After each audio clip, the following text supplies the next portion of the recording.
Welcome back as you take a live look here in snowy Bar Harbor, Maine, the Pine Tree State at the center of the latest debate over sex change surgeries. The state's considering a bill that would essentially turn it into a sanctuary for child sex change procedures, gender-altering surgeries. For more than a dozen state attorneys general from across the U.S. are calling on Maine to not move forward with the legislation.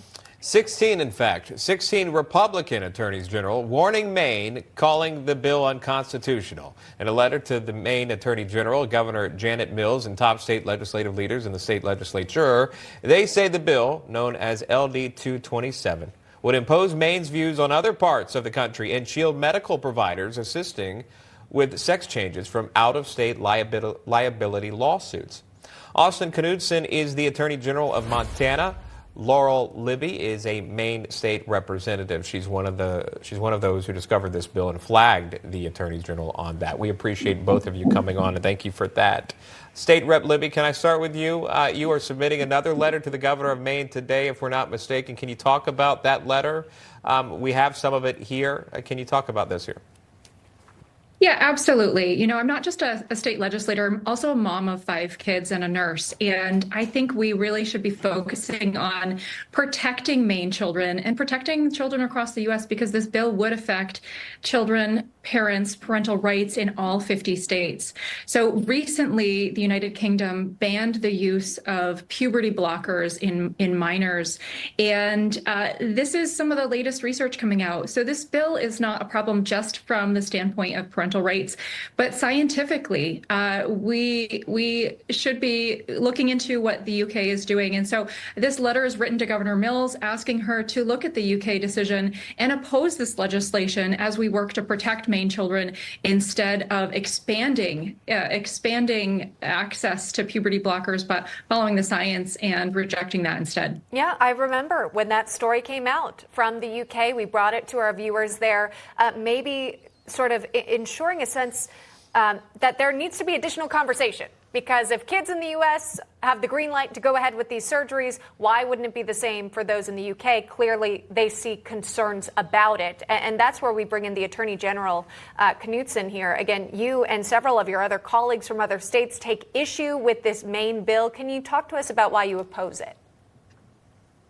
Well, first of all, Sean, Emma, thanks for having me on. I mean, we oppose it for a lot of the same reasons that Representative Libby did, and kudos to you for doing what you've done there to fight this. But look, there's other considerations here in this bill.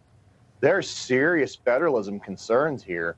Maine is basically attempting to assert hyper long-arm jurisdiction, and that's a legal term I'm using there.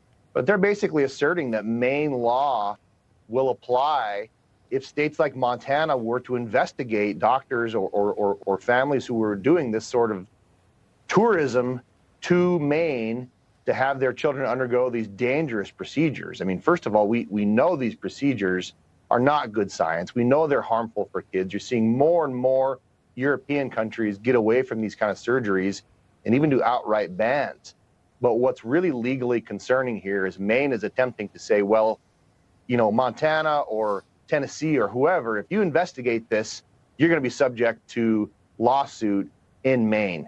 That's a violation of the U.S. Constitution. I think Maine knows that. They should know better. Lawmakers in that state should know better. But that's the really concerning thing here for us.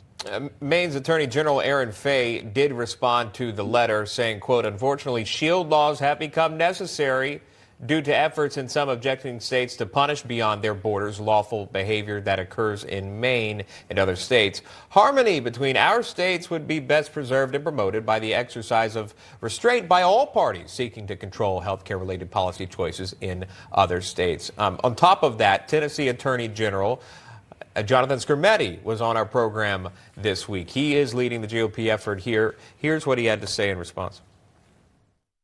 The problem is Maine's law undermines that sovereignty and seeks to bring all these cases into Maine courts, into Maine jurisdiction, even if we're trying to enforce our state laws relating to activity that happened in our states.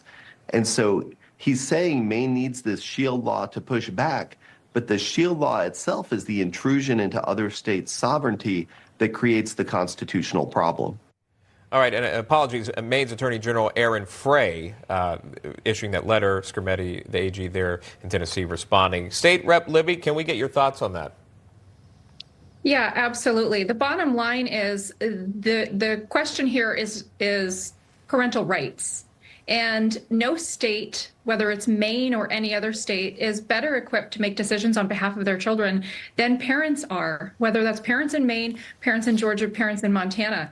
And this proposed Maine law would infringe on that right, not just of parents' rights here in Maine, but across the country. Anyone could bring a child to Maine from another state, and the parents couldn't do a thing about it. That's what this law would say. So parents across the country should be very wary of what is going on in Maine as Maine seeks to legislate for all 50 states. All right, we'll keep a close eye again on the progress of the bill. What happens next? Appreciate you both coming on today. Attorney General Knudsen and State Rep Libby, thank you very much for your time.